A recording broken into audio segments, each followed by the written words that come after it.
ay société yëngu ci wàllu mine yi Ousmane Sonko ay kàddoom ci micro Ibrahima Jabaxate. lii de bu ngeen ko defee amul benn sikki sàkk ni à 19h ñun ñëpp dinañ génn jubilé xam ngeen lu ñuy jubilé la véritable indépendance du Sénégal va commencer ce dimanche inchallah. kon fi may daanele mooy ñun nee nañ leen pour ñu dénkee réew mi dinañu renégocier les contrats miniers Kédougou mooy symboliser les mines au Sénégal dinañ ko renégocier ba nga xam ne di ngeen ci gis seen bopp ñoom nag nee nañ loolu possible ma wax leen fii ni non seulement possible na mais dinañ ko def incha allah te xam nañu fi ñu koy jaaree ba def ko est-ce que mus nañ leen wax lu ngeen gisul kon suñu leen ko diggee war nañ ñu gëm kon ma daaneel ci def une motion spéciale aux militants et aux militantes de PASTEF. mu nekkoon Ousmane Sonko ca Kédougou jamono jooju nag fii ci Ndakaaru Aliou Sall di ñàkk rakku njiitu réew mi bokk ci benn bokk yaakaar moom nag nee na président Macky Sall sa donte wàccagul ci terrain bi li wér te wóor moo di ne mi ngi ci gannaaw Amadou Ba di koy jàppale te moom wóor na ko ne seen i candidat day am ndam ci wote yi dimanche yi Umar Mbow. ci ab kanam bu ubbeeku ak reetaan la Aliou Sall jàkkaarloog presse locale bi moom mi le nekk rakk njiitu réew mi kon day joxe ay xibaar yu neex jëm ci seen candidat bi nga xamante ni moom la coalition Benno Bokk Yaakaar tànn. alors démb ci guddi la tàggoo candidat bi boobu ma bàyyi ku sawar ku njaxlaf ku am yaakaar. li ma ci gën a neex mooy dañ doon wax naan jeunesse bu ngeen opposition bi mais fi ñu dem yëpp jeunes yi ak jigéen yi ñoo fa. Amadou Ba moo baax ci réew mi bu ñu sukkandikoo ci Aliou Sall jamono ji nag moom Amadou Ba nekk ci biir réew mi di battre campagne ba léegi amul kenn ko gis Macky Sall mu ànd ak moom ci terrain bi bu ñu sukkandikoo ci Aliou Sall nag ci fu mu toog noonu di joxe ay directives la ëppee solo ko mu génn ànd ak Amadou Ba ci terrain bi. Macky Sall jàppale na Amadou Ba kéemtalaayu kattanam jàppale bi li ci mujj rek li ñu gis mooy woo mboolemi responsable yi amoon tayal wala hésitation ne leen wàcc leen ci terrain bi te yéen ñëpp gis ngeen.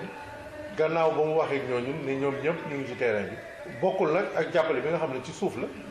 ñun liñ ci xam lu tuuti la ndax képp kuy ku baax Macky Sall mu ngi koy booleeg Amadou Ba. ay fan rek ñoo des kon Sénégalais yi dem woote ji ngir tànn seen njiitu réew moom Aliou Sall nag ci local yi nga xamante ni génn nañ ko Ahmed Aïdara moo ko dóor ci mairie ville bu Guédiawaye tax nag muy woo askan bu Guédiawaye bi yépp ne nañu xoolaat seeni bopp bañ a defaat bile erreur ndaxte tànn njiitu réew du ay caaxaan. mun nga juum ci tànn sa délégué juum ci tànn sa maire juum sax ci député waaye président de la république boo ci juumee bu ñu demee di voté le 24 bu ñu voté suñu xol rek nañu voté suñu xel tànn koo xam ne ci ay jikkoom. rakk njiitu réew mi di Aliou Sall nag ne amul benn regret bi nga xamante ni am na ko ci défaite bi nga xamante ni am na ko ci local yi moom Aliou Sall di rakk njiitu réew mi kon ne li ko jaaxal kay mooy ki ko wuutu di Ahmed Aïdara ci bopp mairie ville bu Guédiawaye amul benn réalisation bi nga xamante ni def na ko ba fi mu ne nii RFM Guédiawaye Omar Mbow. Omar Mbow des ci wote yi war a am dimanche waa PDS nag ba léegi waxaguñu fi nu féete maanaam ndax dafa am ku ñu jàppale wala dañuy bank seen loxo jàpp seen njàmbur ci wote yu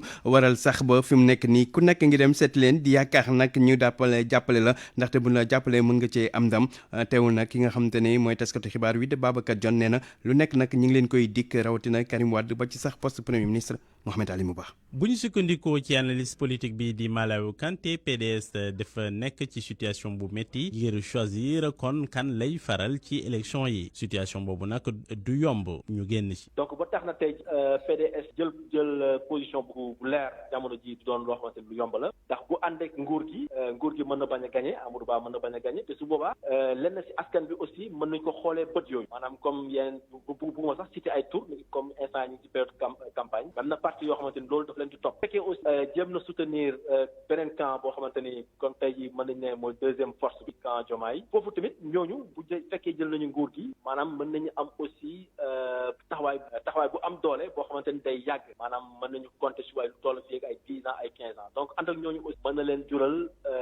loo xamante ni musiba lay doon seen biir parti. journaliste bi di Babacar Dione feelu ko ci wàllu wule mu jàpp nii nag am na ay candidat yu bëri yoo xamante ni jot nañ defal kii di PDS ay offre yu bëri su ko defee mu mën leen jàppale. kon fi mu nekk nii mais waxtaan dafa joxewul dara parce que biir PDS dafa am ñoo xam dañu ne war nañoo mën a jàppale Amadou Ba am ñoo xam ne nee nañu Idrissa Seck wala Khalifa Sall am ñoo xam ne sax wax nañ Diomaye waaye cadre PDS yi ñoom si boppam ñoom dañu ne gisuñu ni war nañoo jàppale Diomaye parce que amuñu yaakaar ne war na mën a yóbbu réew bi fi ñu ko soxla. waaye nag tey jii lan lañ war a def ngir bañ a yàqal seen parti buñ sukkandikoo ci Babacar Dione xëy na abstention. li ma yaakaar mooy pour bañ a nekk en contradiction bañ a wax loo xam ne day juwoo ak ñoom nañu waxee woon wala sax ñu mere leen comme ni ñu koy waxee mooy que ni bañ a wax maanaam abstention wala sax comme li Abdoulaye Wade waxoon en 2019 bi mu ne bu leen dem voté mu xam ni kat nit ñi mën nañoo toog voté ji mu ne kon ku nekk na nga tànn li nga xam ne mooy sa candidat loolu je crois que mooy li nga xam ni moo gën a yomb ci PDS bu ko defee militants yi duñu mer ku nekk dem nga tànn parce que moment bi am na ñoo xam ne ñu ngi réunir te dañuy jàpp Amadou Ba. PDS nekk ci dilemme cornélien situation bu metti waaye nag bu fekkee ni def na abstention beneen problème bi koy yoot mooy démobilisation daanaka ku nekk dem fu ko neex. Mohamed Alimou Ba 1h tegal fukki minute ak benn ca VDN ak ca Fann Résidence. pour man RFM mooy rajo bi gaaw ci xibaar yu wóor. RFM xibaar yu wóor te wóor. wéy ci xibaar yi jëm ci wàllum njoxem carte wote yi pour élection yi war a am dimanche fële ca Ndar nag ci lu ëpp fukki junni ak ñaar ci carte juróomi junni képp moo des yeneen yëpp seen i borom jël na ko waaye nag am na nit ñoo xam te ne gis nañu seen carte waral ba du ñu mën a woote dimanche seen i job. situation bi ngay xoolal waaw xam nga wala Ndiaye moo koy lu tollu ñeenti fan moo des ci wàllug élection présidentielle bi ñu amal ci weeru mars ci atum 2024 waaye nag li ñu gis mooy ci Ndar gi ca préfecture ba léegi nit ñi ñu ngi ñëw ngir mën a jël seen i carte. moom laay jël si kay. fan nga dëkk. Pikine 700 damaa xëyoon moo tax. Fatou moom ñëw na waaye dafa ñëw ak naqaar ba léegi carte d'identité am egseegul ci place bi. ok yaa ngi doon ñëw fii di xool si wala. waaw maa ngi doon ñëw waaw. yow sa bos dafa mel ni génnagul de. lu ni mel itam moo daal Rokhaya Diop moom ñëwoon na ci préfecture bu Ndar waaye dina delluwaat ndaxte moom it carte d'identité ba léegi mi ngi ci circuit bi. am na ñoo xam ne dafa des pas yooyu gars yi envoyé guñ ko xam naa fekk temps. est-ce que dina ñëw vote bi ñëw na ba pare Rokhaya Diop moom am lu ko metti ndax gis na ni ren jii dafa bëggoon voté sànnil xob kii di candidat wam. lii moom neexu moom voté man moo ma gënal kay waaw voté moom moo ma gënal doon sama sañol daal mu génn ma voté waaw. ci préfecture bu Ndar ci fukki junni ak ñaari junni yu teg juróomi téeméer ak juróom-ñeent fukk ak benn ci ay carte d'identité yu màggat ak yu bees li ñu joxewul toll na ci juróomi junni yu teg juróom-ñeenti téeméer ak fanweer ak ñett Pape Amadou Lamine Ndiaye chef bu bureau électoral bu Saint-Louis di ko xamle. stock bi donc distribué nañu 6460 nouveau waaw mooy nouveau yi maanaam yi fi nekkoon am nañ 198 donc li fi des yëpp mooy 3556. pour les nouveaux les anciens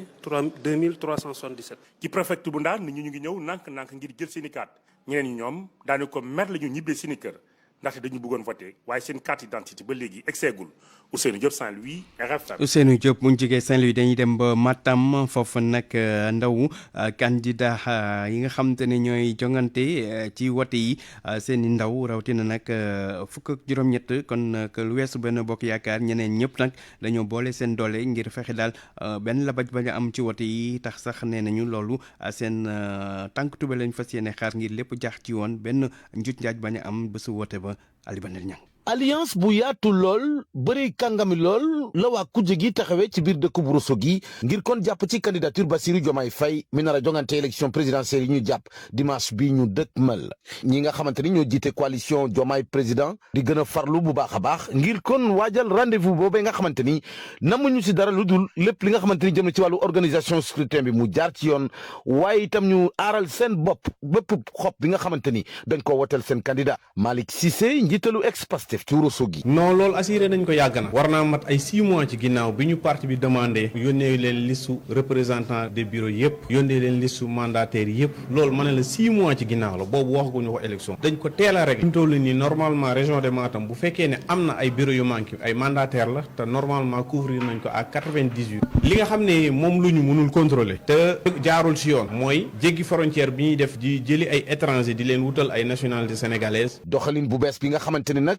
bi yooyu mooy gulet muy am ci dëkku Ourossogui ngir jàmmaloog camp présidentiel bi bokk na ci li ko gën a dooleel ñëw ñi nga xamante ni ay kàngam lañu ca biir APR bokk na si ñoom Samba Alassane Thiam waaye itam ki fi newoon maire ci jamono di Samba Siré Dia. Pastef nekk benn waxatuñu loolu nga gis ay leaders yoo xam ne ñi ngi nekkoon ci APR ku mel ni Samba Alassane Thiam ñëw rejoindre coalition Diomaye président ku mel ni Samba Nabel nekk maire fii kilifa ñëpp xam ko mu ñëw rejoindre aussi coalition bi. fexe kon ba foqati dëkk bu Ourossogui ci loxoy Benno Bokk Yaakaar mi gàddu ndam li saa ñu tëggee élection ci biir dëkk bi atum 2012 ba léegi ñi nga xamante ni ñoo jàppale candidature Bassirou Diomaye Faye nee nañu takku nañu ba dëgër ngir kon relever défi bi bu ñu yeggee ba si ngoonu woote bi mu ne kon sa naataango Ali Bandel ñaa fi ci doonu Matam pour RFM. Ali Bandel ñaa des ba léegi ci wàllum politique ak ñi ñu jàppoon te jamono ji ñu leen di bàyyi bu ñu sikkandikoo nag ci ki yor jokko gi ci FRAPP Daouda Gueye nee na fi mu toll nii lu toll ci 772 juróom-ñaar téeméer ak juróom-ñaar fukk ak ñaar ci nit bàyyi nañ leen génn nañ kaso waaye am na lu des ba léegi lim boobu sax moo ëpp ndaxte lim boobu mi ngi toll ci 828 di juróom-ñetti téeméer ak ñaar fukk ak juróom-ñett ñu yoo xam te ne ba léegi ñu ngi ci kaso yi moom sax mu xam ne nag démb rek am na ñaar fukki nit ñu bàyyi ci kaso bu Rebeuss ak benn soxna boo xam te ne dañ ko tëjoon ca kaso bu Tëngéej ci daal di koy bàyyi mu ñibbi këram fukki minute ak juróom-ñaar tegu ci inaar. ak RFM kumpa jeex na. oui ci xibaar yi wax ci leneen ajik màkk gi nga xamante ni puusaat nañu délai bi ba fanweeri fan ak benn ci weeru mars bi 31 décembre kon lañ koy tëcc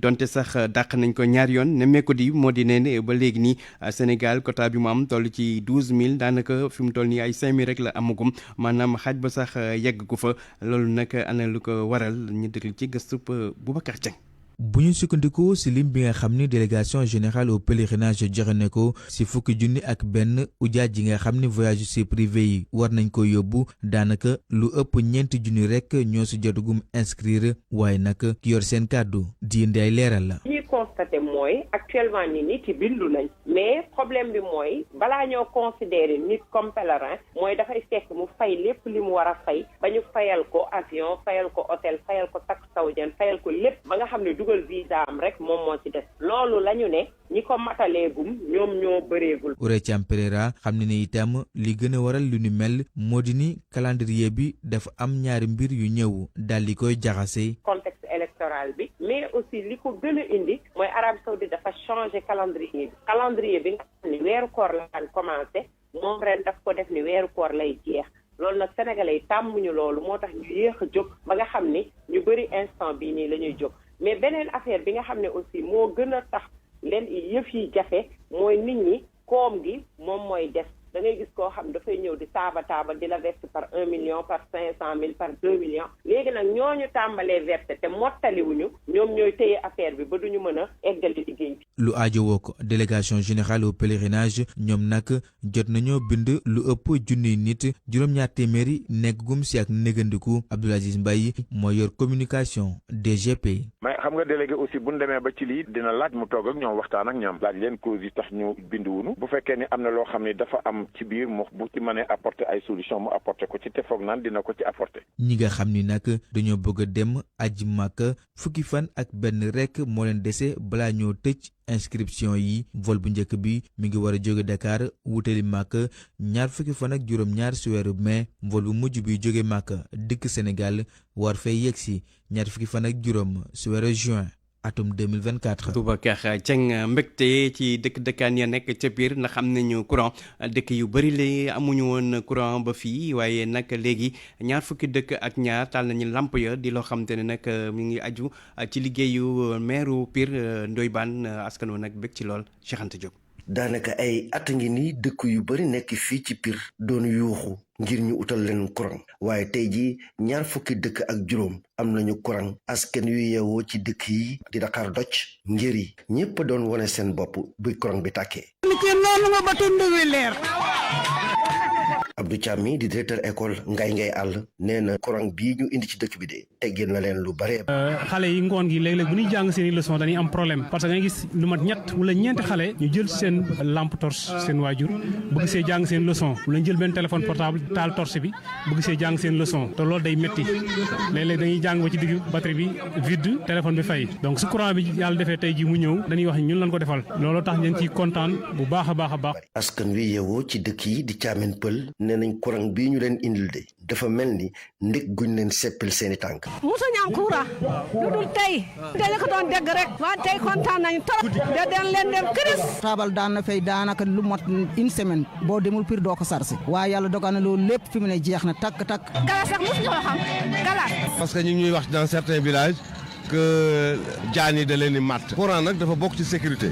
maire Pire di Ndoye Bane nee na waa PUDC dugal nañ ci seen loxo bu baax a baax. ni ngeen ma ñamee laa dem ñam waa PUDC ñam gu ma ñam waa PUDC moo tax actuellement ni taalum courant bi mel ni bàccum gerte.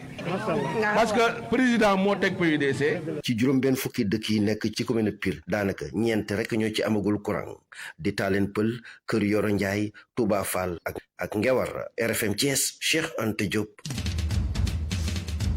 RFM bitim réew. xibaaru bitim réew dañ ci ànd ak Georges Dethié Diop ñu ngi lay nuyu. ñu ngi lay fay laaj dañ koy door ak réewum Soudan du Sud fitna jibati fa ba ay nit ñu bëri ñàkk ci seen bakkan. ay ndaw ñoo faat lu ëpp ci fukki doomi aadama ci estuk dëkk ba loole am nag jamono ji nga xamante ne ñu ngi waajal ay élection nationale foofu ca dëkk ba Soda Thiam. congu googee nag mi ngi amoon niki talaata ci jamono ji nga xamante ni commissaire comité bu Boma ca Pibor doom mu jóge ci ab tukkib nemmeeku ci benn village bu ñu sukkandikoo nag ci ministre de l'information zone administrative bu Grand Pibor boobule commissaire bi ak équipe am ba ñuy jógee ca village Niat lan leen daal di songo te noonee la ci fukki doom aadama ak juróom daal di ñàkk seen bakkan bokk ci sax commissaire bi Abraham Keleng la mu wax waa Reuters moom moo di ci ñooñu ci ñàkk seen bakkan bokk na ci itam commandant adjoint bu armée bu Boma ak ay responsables gouvernementaux naka noonu garde corps bu commissaire bu comité bi mu yokk ci ne ña nga xamante ni ñoom ñoo amal cong googule soupçonné nañ ci ay ndaw yoo xamante ni ñu ngi dëkk ci communauté bu Aniouak ne ñooñee joxoñoon nañ leen baaraamu tuuma at mi ñu weesu ci benn commissaire boo xamante ni dañoo faatoon bakkanam foofee ca Pibor ak benn responsable de sécurité responsable yu comité bu Pochala nag ñoom la ñu wax moom moo di mënuñu woon yëy yàbbi ci mbir mi waaye nag jàppaleen ni lu toll ci téeméer ak juróom fukki doomu aadama faat nañ leen diggante weeru janvier jàpp weeru février ab guerre civile nag ba nga xamante ni amoon na fa ñaari at ca gannaaw ga taxoon na ba dëkk boobee daal di am indépendance am waaye nag ay junniy doomu aadama ñàkkoon nañ ci seen bakkan diggante atum 2013 ak 2018 boobu ba léegi nag kaaraange gu mat mënuñu ko faa wax teg ci it ay cong itam bëri na luñ ko fay nemmeekul loolu yenn ci ay militants sax la ñu gis moom moo di cong yooyu le bokk na ca la ñu war a voté ka nga xamante ni moo war a wuutu gouvernement de transition bi fa nekk jamono ji. Soda Thiam lii bi moom dafa tëj frontière am bi nekk ak Tunisie poste frontalier ba fa nekk gannaaw ay jàppante amoon ci nit ñu yoroon ay nganaay ak takkideer ya ca wetuk ci côté Libye ca frontière ba loolee ki nga xam ne moo di ministre de l'intérieur ci ab communiqué la ko jaarale nag loolee nag li tax ñu def ko moo di faw ñu tegandi fa ay garantie jëm ci wàllu ba kaaraange ak itam autorité état bi dox na mu ware ca Afrique du Sud foofu nag këru soxna sa jiite assemblée nationale ba lan doon lëmbët di perquisitionner ay waxtu. loolee démb la woon ci ab enquête wa nga xamante ne ñu ngi ko fay def jëmale ko ci ay tuuma yi ñu teg ci ndodam ñu ne nag dafa jotoon ay pot de vin jamono ji nga xamante ne mi ngi nekkoon ministre de la défense ci ab communiqué parlement bi ne moom Mapisa Kakula moom daal weddina yu ni mel te itam nee na amul lenn li nga xamante ne mu ngi koy nëbb guerre ba diggante Israël ak Hamas njiital diplomatie bu Amérique ñu koy xaarandi tey ca Moyen-Orient Anthony Blinken fas yéene def lépp ba ab trêve maanaam ñu taxawal xeexoo yi ay bés foofu ca Gaza secrétaire d'État bu Amérique nag fas yéene dem ci Arabie Saoudite naka noonu itam ca Égypte ca golfe de Guinée benn nawiru marine bu France moo teg loxo moom navire boobu mu ngi ci opération bi ñu duppee Corém teg loxo ay bés gi ñu weesu lu ëpp fukki tonni cocaïne ci ab bateau bi nga xamante ne bateau pêche au Brésil la loolee la préfecture maritime de l'Atlantique leeral ni itam drogue boobee nga xamante ne xayma nañ ko lu jege 695 millions ci euro dugal nañ ko ci bateau bu marine française boobee ngir yàq ko El Hadj Ndiogou Diène jeexale kook bés bi ñu jégleel ci àdduna bi francophonie tey la ñaar fukki fan ci weeruk mars ren nag thème bi ñu jàpp mooy di thème ko sommet bi ñu dëgmal sommet bu francophonie créer innover entreprendre jaarale ko ci làkkum tubaab ci loolee ñu déglu njiital organisation internationale de la francophonie di secrétaire général ba Louise Mushikiwabo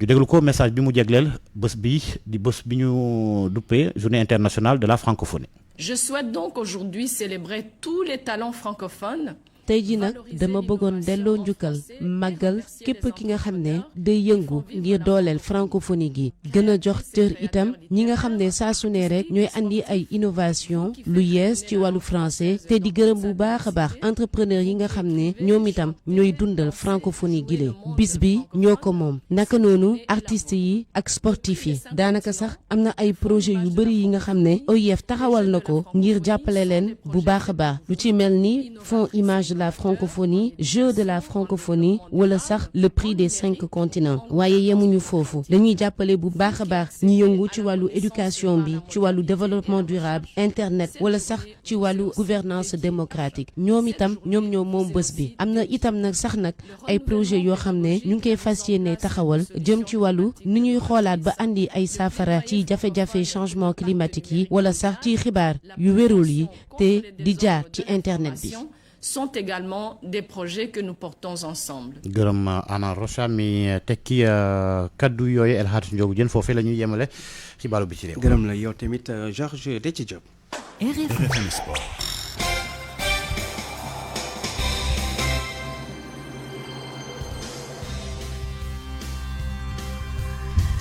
xibaaru tàggat yaram Cheikh Tidiane Diagne lañ ci àndal seen Cheikh ñu ngi lay nuyu. maa ngi lay fay El Hadj Ndiogou Diène. Jeux africains yi am ca Ghana lañ koy tàmbale. ak ndam bi nga xamante ne doomu Sénégal gi di Louis François Mendy daal di na ko am daal di jël li nga xam ne moo di médaille d'or ci li nga xamante ni moo di 110 mètres et ni ki démb la ko daal di gagné moom sax di doomu Sénégal googu la jot naa qualifié itam ci Jeux olympiques yi na ma amal ca France ci atum 2024 ñu ànd seeg Soda Thiam.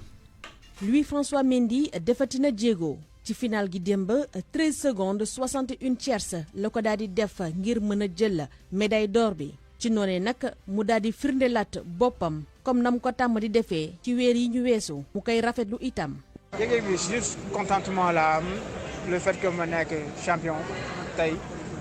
fii ci Accra day wane ni que bon sama statut numéro 1 niveau Afrique mi ngi continuer toujours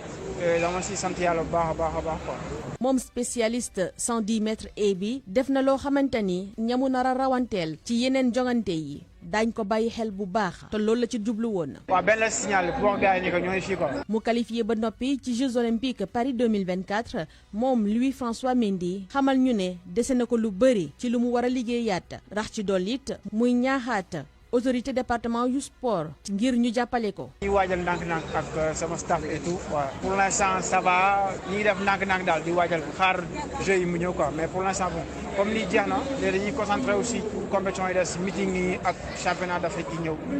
ñaan yàlla nekk champion d'Afrique et battre record d'Afrique après comme ça ñu mën a jàkkaarloog li nekk li nga xam ne commission moo gën a mag ci commission yëpp mu Jeux olympiques ñaan yàlla yóbbu ñu si jàmm ak salaam. grâce ak aide comité olympique ak fédération ñi ngi may jàppale bu baax a baax quoi tu vois ministère moo des quoi dugaloon nañ benn kii boo xam ne moo nekkoon suñu planification et tout mais bon ñi ngi xaar ba léegi ñëwagul nag mais bon ñëwee tamit bon bonus la suñu quoi ba léegi. Louis François Mendy ci noonee la daal di jox Sénégal ñetteelu médaille d'oram ci fukk ak ñetteelu édition Jeux africains yile teg ci it di teg ay gëtam ci yeneen i médaille africaine wala sax médaille olympique. jërëjëf Soda Thiam beneen doomu Sénégal bu ràññeeku moo di Sali Sarr ci wàllu triple saut moom démb jot naa gagné lii di médaille de bronze Sénégal nag ci xayma gagné na tolloo ko fukki médaille ak juróom-ñett ñetti moo di or juróom yi di xaalis ya ci des nag di përëm bu loolu weesoo yi tamit ba tey ñu daal di waxtaanee ci waxtaanee lii di Jeux africains yi ak football bi Sénégal nag nit ki démb mu ngi doon amal lii di demi-finale moins de 20 ans yi diggante mag Ghana la woon Ghana nag moo ko daal di éliminé qualifié final benn bal ci dara bit bi nag ñu ko dugal 84 minutes de jeu gannaaw bu mu jeexee ki leen di tàggat di Serigne Saliou Dia am na ay kàddu yu mu jot a yëkkati. di encourager si xale yi donc il nous fallait avoir organisation bu baax organisation boo xam ne dinañu permettre un peu ñu utiliser un peu erreur yi ñu def ñoom en défense parce qu'ils sortent à 3 mais il faut beaucoup d'erreurs donc il fallait ñu obliger ñu passer pour ñu mën ko foofu mais malheureusement après on pêchait peut-être dans la dernière passe on pêchait un peu ci course yi nga xam doon nañu doon nañu mën a problème yi boo xoolee Sagna boo xoolee apport bi ñu waroon am je pense ils l'ont pas eu et comme ñu wax dafa naa lu war a am de temps en temps la c'est une équipe nouvelle équipe bu ñu tabax la c'est des enfants comme ni ñu ko wax léegi match bu ne war nañ ci jiir war nañ xam ni match bu ne ça va les servir encore d'être des champions du futur boo xoolee xale bi ñu joué ils ont joué sans complexe voilà boo xoolee même bi ñuy jël bi parce que ñu am ascendant sur le plan psychologique je pense am nañ occasion xam ne mënu nañ ko dugal encore une fois day penalty qu'on a dans le jeu donc comme ni ñu ko waxee peut-être erreur de jeunesse parce que match yoo xam ne c'est des c'est un match qui devait aller à la prolongation de série parce que nous on était prêts pour lépp moo tax il fallait pas que ñu jeté wu tout de suite donc malheureusement voilà on fait une erreur boo xam ne jël nañ ci biir après moom mu toppee leen mais même après à la fin on avait cette occasion avec c'est pour revenir mais comme ni nga waxee peut-être ñu nga ko yàlla defar donc dañ ci sant yàlla encore une fois di ci mu doon boo xam ne pour comme ça ñu mën a defar ko dans le futur maintenant boo ñaan yàlla may boo ko xañee aussi il faut nga sant ko maintenant ni nga koy sant mooy gën a fort la tête haute dem jëli 3e place parce que ay jeunes médaille yëpp am nañ njariñ donc bu ñu jëlee médaille bon je pense que lu baax aussi lay doon ci xale yi parce que lu ñuy defar la nga amaale médaille ça veut dire quelque part yaa ngi ci yoon boo xam ne peut-être ak ay quelques renforts boo xam ne di nga mën a gën a am équipe bu taxaw. sëñ Cheikh dañuy wéy wax ci mbirum footballkat bi di Dani Alves. Dani Alves moom nag danañu ko daal di ba. mu daal di ñibbi këram justice espagnole moo kon nangu li ni mel gannaaw bi nga xamante ni daal dafa déposé ab caution bu tollook 1 million ci euro moom nag si la ñu daal di kon bokk jël dogal kooku ne danañ ko bàyyi ci fàttali nag moom Dani Alves dañu ko daal di kon bokk dañu ko daal di tëj bi ñu ko tëjoon nag moo di mbirum viol la ñu tëj ko loolu ak ñeenti at ak genn wàll yi nga xamante ni daal da koy tëdd ca prison foofule ca Espagne fan yële weesoon sax amoon na ay rumeur yi nga xamante ni ñu ko doon dégg nii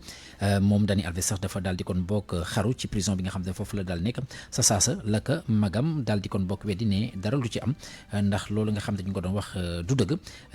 jàppale nag gannaaw loolee justice Espagne jël na dogal ni tey nangu ki nga xam moo di Dani Alves mu daal di ñibbi këram ci kaw nag mu joxe ab caution ci lu tollook 1 million euro ci xayma ci CFA dana bëri lool. lu mel takku kay sëñ Cheikh jërëjëf sëñ Cheikh.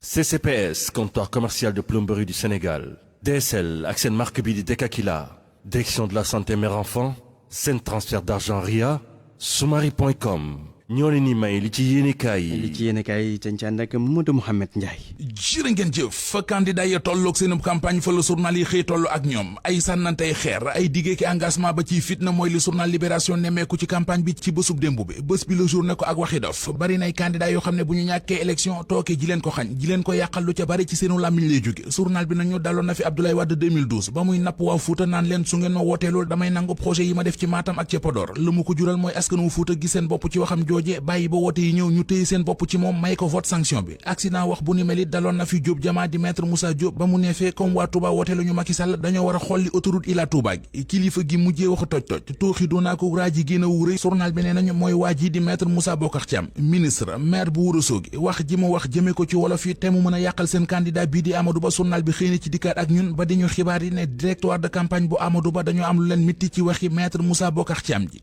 Karim Wade ci xët mu njëkkulaas journal bi bind ne doomi lay Wade ji yokku na loxom yéegal na niveau yi ci kan la ñu war a jàppale moo ko coalition ci élection yi ci compte xam ca la waxee ne waxaguñu ne Massamba la ñuy àndal wala Mademba la ñuy àndal donte sax bari nay candidat yu ko woo di waxtaan ak moom ku ci mel ne Khalifa Sall Khalifa PDS bi dolli ci ne amul sikki sàkk ci ne deuxième tour day am ci élection yi waaye ak lu ci mën di xew buñ ca tolle dinañu xool ki leen doy ñu jàppale ko Le Quotidien mel ne ko naan ñu bu gaawul de kon buy dem du yóbbaale kenn ndax ci këram mu di Parti démocratique Sénégal bari na fa ñu tàmbalee roñu dem àndi ji ak Amadou Ba toll nañu ci fukki député ak ñaar fukki responsable fédération yu Parti démocratique Sénégal yu jël décision dem àndi jeeg waa Benno Bokk Yaakaar journal Tribune xëyee ci xëtamu njëkk li Karim Wade wax mu di tendance yi ñu gisagum ak ni ñu tëddee li muy wane mooy deuxième tour dana am ci élection yi deuxième tour wala premier tour point actu mi ngi ñu wax ne ak lu ci mën di xew ñoom waa Parti démocratique Sénégal ñaara taxaw ci seen kanam benn moo di ñu boycotté élection yi am ci xippee xool baa ñu tànn ku ñu bokkulul jëmuwaay mu di soit contre nature muy moom Karim Wade di Bougane Gueye Dany le témoin gis na ne donte duñu ay candidat waaye candidat bu ñu jàppale nga jàll ñu jàll ci xët mu njëkk Vox Populi fekkaat ko fa moom Karim Wade journal bi di ñu wax ne recalé nañu ko ci élection présidentielle yi bokkul front bi mu àndaloon ngir ñu doon xeex ngir élection inclusive ñu bari ci front ba ku ci nekk ci ñoom fël nga sa yoonu bopp fii la Fuuta féete l'Observateur nee nañu futtul ay tuñ bari nay candidat yoo xam ne li leen di nax yéenekaay bi nee nañu mooy heure bu ñu wootee askan wi dañ leen di wujj fu ñu jaar mbooloo mu bari dagg defum ndiiraan topp leen te bu ñu wootee ba wote yi jeex résultat yi génn li ñuy laaj mooy fan la nit ñi nekk docteur Mamadou Lamine Sarr nañu ci l'Observateur du ci mbooloo mu bari la ñu nattee électorat réel rawatina ci élection yi ñu jëm nga xam ne dafa bari ay incertitude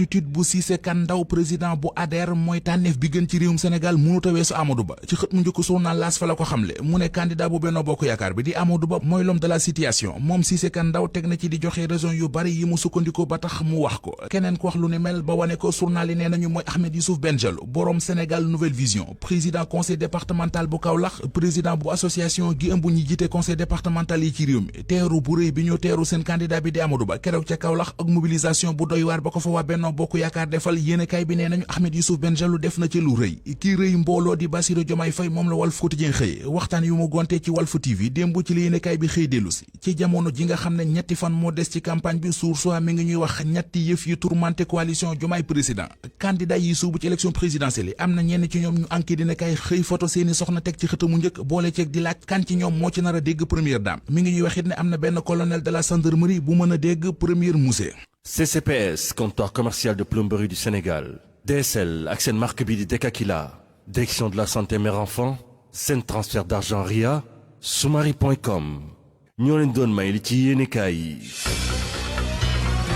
li ci yéenekaay Mamadou Mouhamed Ndiaye lañ ci àndaloon ñi koy gërëm bu baax a baax mbokk yi foofu la ñuy yem mu nekkoon xibaar yi El Hadj Ndiogou Diène ci micro bi Maysa Mbaye ak Albaye Diop ci machine bi Aliou Ba ak Abdou Thiam ca production ñuy gërëm bu baax na Rocha ci réalisation bi léegi journal de la campagne ak Soxna Fama Dione Soxna Fama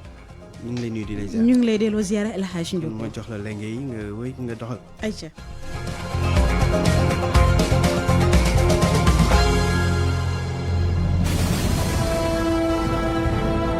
présidentielle bu 24 mars 2024 RFM ci biir campagne bi bés bu nekk ci RFM matin di ngeen am Histogéo ak El Hadj Ndiogou Diène Escale ak Allô Sénégal dinañu leen dégtal tam journal de la campagne première partie gannaaw xibaaru midi ak 13h ngeen di ci am actu campagne agenda diaspora portrait du jour avis d'expert direct du jour ak la campagne 2 ngeen di ci ànd ak DJ Kolos yemuñu foofu di ngeen am tamit géew bi 15h ba 16h30 ak Makumba Bey meeting ngeen di ci ànd ak Awa Mbaye ak Mouhamed Jo Diop guddi gi di ngeen am journal de la campagne deuxième partie gannaaw xibaaru 9h ak 10h ci guddi ngeen di ci am carte électorale éclairage ak web campagne présidentielle bu 2024 fii rek la.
xam ni dafay nekk ci terrain bi moo di Serigne Mboup war a wëyal ay caravanam ci gox yi nga xam ne ñoo di Matam ak Ourossogui coalition Déthié Fall 2024 ñoom nag war nañoo dem ci Diourbel Gossas Mbacké daje ak ñi nga xam ne ñoo di askan wi ngir waxtaan ak ñoom ci boobu la jamono nag nga xam ne moo di Mamadou Lamine Diallo bu tekki fas yéene amal karawan ci Saint-Louis Dagana ak Podor candidat Benno Bokk Yaakaar di Amadou Ba moom tamit dafay wëyal ay caravane tey nag mu ngi war a dem ci Thiadiaye Mbour Pout ak fi nga xam ne moo di Kër Massar Thierno Alassane Sall bu la République des Valeurs moom itamit fas na yéene def caravane ci Guédiawaye ci mujjanteel ga moo amal ab meeting fi nga xam ne moo di Kër Massar coalition Diomaye président moom ñi nga xam ne ñoo nekk ak Ousmane Sonko jamono jile ñu ngi ci région bu Matam war a dem itam fi nga xam ne moo di Linguère tey jile itam ñi nga xam ne ñoo di coalition Gakou 2024 war a dem ci Mekhe Nduku Tivaouane Taïba Ndiaye ak Daaru Khoudoss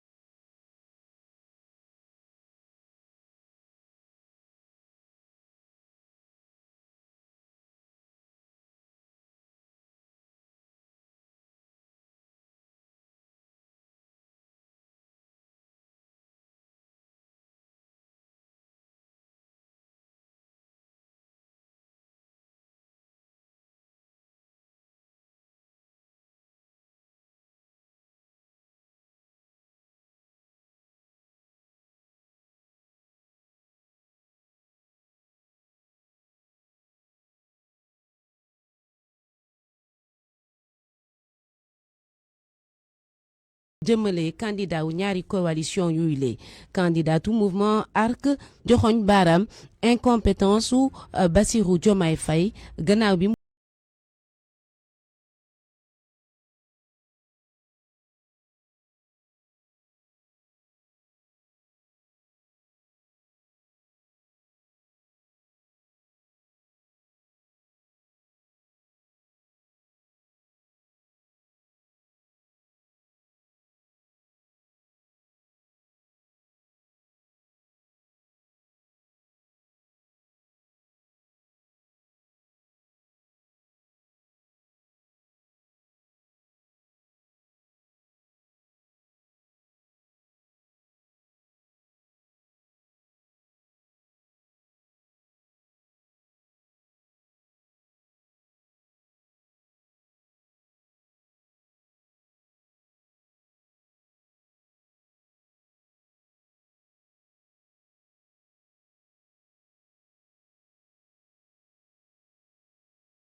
ay mbir yi nga xam ne xëy na mu nopp mun na koo dégg te xel mun na ko nangu bi ci jiitu mooy carte séjour yi nga xam ne fii ne dañu koy laaj at bu nekk mu ngi toll ci 106 000 donc seer na ci ñenn ñi parce que ñu ci bëri donc seen am demeewul noonu donc joytu nañ ko joytuwaat ko lu bëree donc am nañ suñu yeneen naataango yi nga xam ne ñu ngi ci yeneen réew yi ñoom ñi ngi fay 220 000 par 3 ans léegi ñun dañoo waxoon ne ñun ñi nga xam ne ñu ngi fii Sénégal yi nekk fii donc au lieu que ñuy fay 106 000 par mois mais dañoo bëgg même di fay 220 000 par 3 ans loolu dinañu gën a yombalal loolu wala bu fekkee ne loolu mënta nekk léegi 106 000 yi ñuy fay par mois donc ñu wàññil ñu ko defal ñu ko même bu dee 75 000 wala 50 000 loolu daal bokk na ci yenn jafe-jafe yi. beneen jafe-jafe bi nga xam ne ñu ngi koy jànkuwanteel te bëgg ci vraiment ay saafara donc mooy passeport bi nga xam ne donc ñu ngi koy doxandoo ci biir dëkk bi parce que dañuy obligé vraiment nga am sa carte séjour ba noppi am sa passeport donc loolu vraiment jooytu nañ ko jooytuwaat ko au niveau de l'ambassade du Sénégal ici au Congo Brazzaville donc pour ñu indil ñu si vraiment ay saafara parce que da ngay gis koo xam ne passeport am amul lu dul ñetti at mais day yàqu ba nga xam ne nii du ci mën a demander benn visa pour dem ci beneen réew parce que vraiment passeport bi fu mu ko présenté fu nekk rek donc passeport bi melokaan bi muy mel donc day doy waar trop donc loolu aussi bëggoon nañ vraiment ñu jox ñu ci ñu utal ñu ci saafara ba ñi nga xam ne boo joxee carte séjour rek ak sa carte consulaire vraiment ñu mën la bàyyi. mu nekkoon Ousmane Ngelane ji doomu Sénégal nekk foofee ci Congo Brazzaville ñu wéy ci xibaar yi ñeel campagne bi nag waxtaan nag waa secteur privé ci dige yi nga xamante ni candidat yi dañ koy def jëm ci xëyu ndaw ñi Adama Lam ñu ngi lay nuyu. maa ngi lay fay soxna si Fama. yaay président bu CNES di confédération nationale employeur yu Sénégal secteur privé lan la xalaat ci dige yi nga xamante ni candidat yi ñu ngi koy def ndaw ñi ci seenub xëy. jërëjëf Fama di nuyu auditeurs yi ñuy déglu di wax ne secteur privé bi ñëpp dañoo.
ëpp dayoo ku fi jëkk a ñëw it loolu ci mbir yi ngay war a jëkk a taxaw la boo waxee li ngay wutee sëyu ndaw yi mënoo ko def lu may nga sukkandiku ci secteur privé bi. secteur privé bi sonn nañu c'est-à-dire que nit ñi dañoo dem ñu ci bari ba xaw a xaddi parce que xamatuñu fu ñuy dem jàmm amul ci réew mi yëngu-yëngu économique yi dañu ko def ci gannaaw jiital politique. loolu nag tant que ki fiy ñëw jëlul économie def ko ci nga xam ne mooy xolu réew muy dox jafe-jafe yi yaakaaruñu ne dina mën a saafaraw. jërëjëf Adama Lam président bu CNES di confédération nationale des employeurs bu Sénégal mooy candidat coalition ànd nawle ànd liggéey Serigne Mboup nee na ñetti mbir ci la fas yéenee taxaw moo di daara ji tool bi penc mi ngir daal mën a mottali yéeneem ci réew mi. ndongo ka dañu waxtaanal ka ndongo daara bi nga xamante ni bëgg na jiite réew mi. Serigne Mboup gëm ne li ñëpp jàpp ni nag waree su te mën a nekk moom mënees na koo def moo di moom ndongo daara bi doon nag président de la république bu njëkk bu Sénégal te jàngul nasaraan. Et je suis à ce propos optimisé de la victoire de ma coalition And Nawlé au soir du 24 février. moom opérateur économique bi ni bu dee xam-xamu jiite mën doxal boole kook ay résultats loole nag doon na lu mu tàmm te miin ko te li koy firndeel moo de ci élection locale yu 2022 yi ca Kaolack fit gi mu àndal moom Serigne Mboup daal di défier nag politiciens yi nga xamante ne ñoo fa ne mayoon ko nag mu daal di gagné lii di mairie ba ci élection présidentielle yi tamit ak ngëm-ngëm bu ni mel moom homme d'affaires bi gëm ni kat ngoonuk 24 mars 2024 ji surprise ba mu defoon ca locale warees na ko mën a tollantiwaat waaye ñu ci bëri nag jàpp ni ñàkk dégg tubaabam doon na li koy njëkk a gàllankoor. À notre événement à la tête du commune en mars 2022, nous avons mené des actions pour améliorer le cadre de vie. Nous avons mené des opérations de saupoudrage fréquent pour éradiquer les yoo et les weñ. waaye moom Serigne Mboup jàpp ni mën làkki nasaraan doonut nag li ci ëpp solo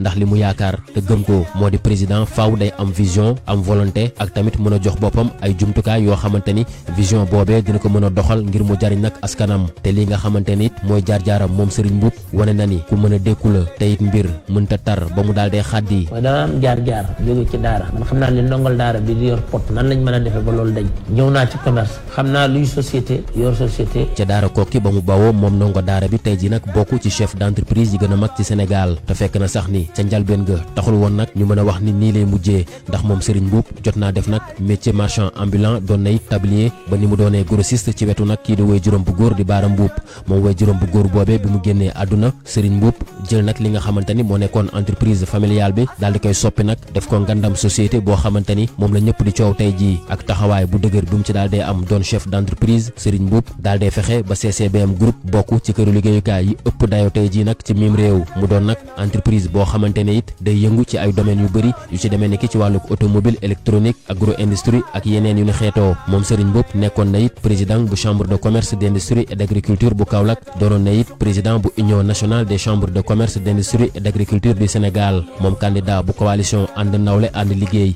li mu bëgg nag mooy sóob loxoom ci lépp li nga xamante ni mooy suqali réew mi waaye bi la yoon nag daf cee bëgg a sol mbubb président de la république moo tax moom Serigne Mboup jàpp ni kat lépp mi ngi war a tàmbalee ak yéeneem ju yees ji mu daal di am ci réew mi ñaar fukki fan ak ñeent ci weeru mars gi ci atum 2024. jërëjëf avocat DJ Kolos mi ngi lay nuyu. jonn di wax ñëpp salaamaaleykum. tey nga waxtaan ak Aliou Mamadou Dia candidat bu PUR parti unité et du rassemblement. président Aliou Mamadou Dia bi nga xam ne yow yaa jiite parti bii di PUR ñu ngi lay nuyu. waaw Kolos maa ngi lay fay am mbégte waxtaan ak yow di la nuyu di la ziar ci weeru koor gi di la baalu àq di baalu àq waa Sénégal yëpp. seetlu bi ñu def mooy ca tàmbali campagne ba ca mois de février ba tey yaa ngi meeting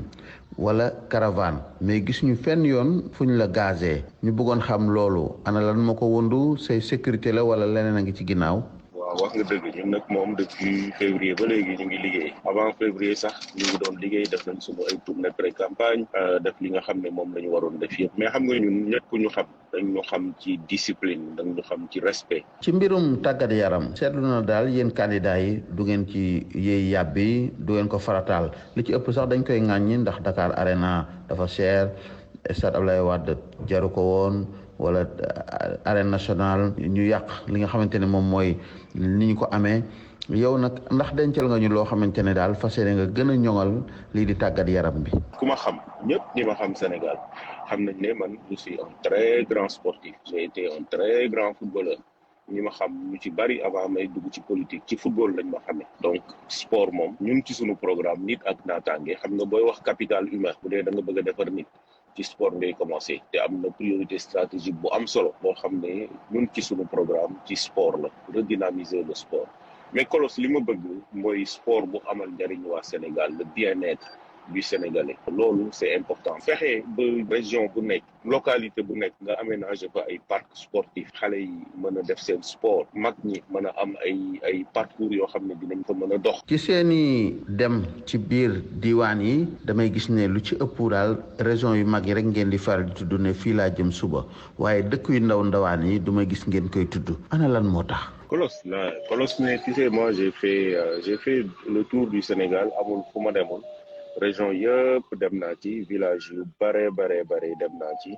amul vraiment foo xam ne teguma fa sama tànk parce que man dama gëm ni Sénégal des profondeurs dafa laaj képp koo xam ne da nga bëgg a laaj réew mi nga dem seeti sénégalais yi ci fu ñu gën a nekk fu gën a sori nga waxtaan ak ñoom j'ai dormi dans des villages yoo xam ni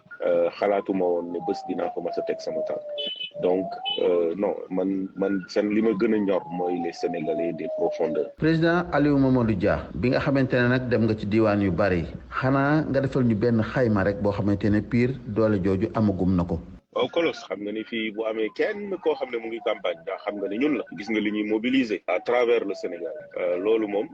waa Sénégal yëpp gis nañ ko teg nañ ci seen bët y a que le PUR qui est en train de dérouler di def campagne bu mucc ayib mobilisation bi nga xam ne ñun am nañ ko fi gisoo fi keneen ku ko am te ñun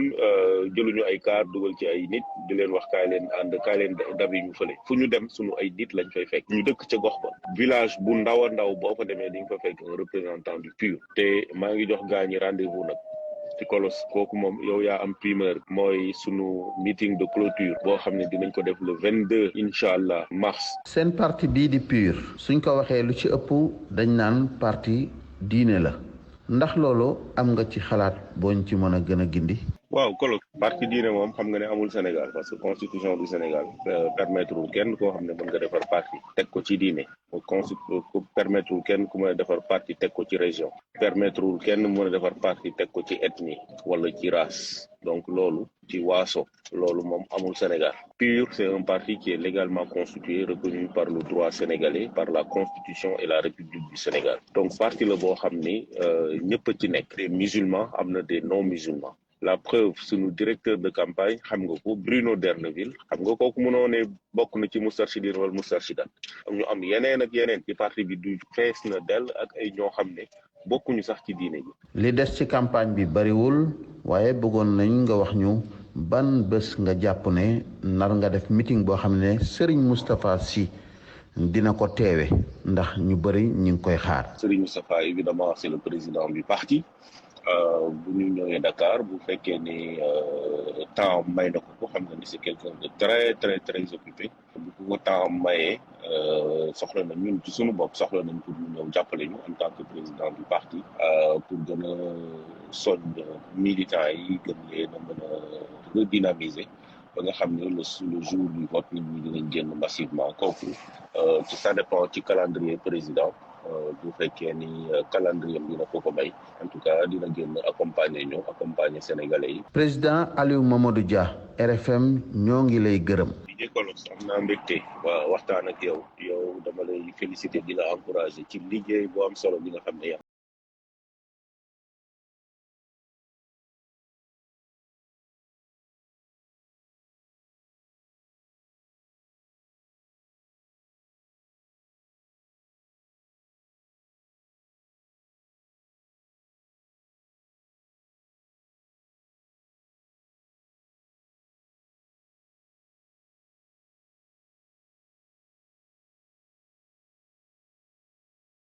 ko ci mbégte mu rëy DSL jàppoo sellal liggéey ñu ràññee ko ci markam yu mag yi nga xam ne dañu ko ràññee ci àdduna bi tubaab bi naan ko marque de renommée internationale Inco Tool ak Dekakila ñoo leen di yëgal ouverture showroom bu mag bi ca Parcelles Assainies en face police bi doon espace bu bees espace bu yanj mën leen a offrir une expérience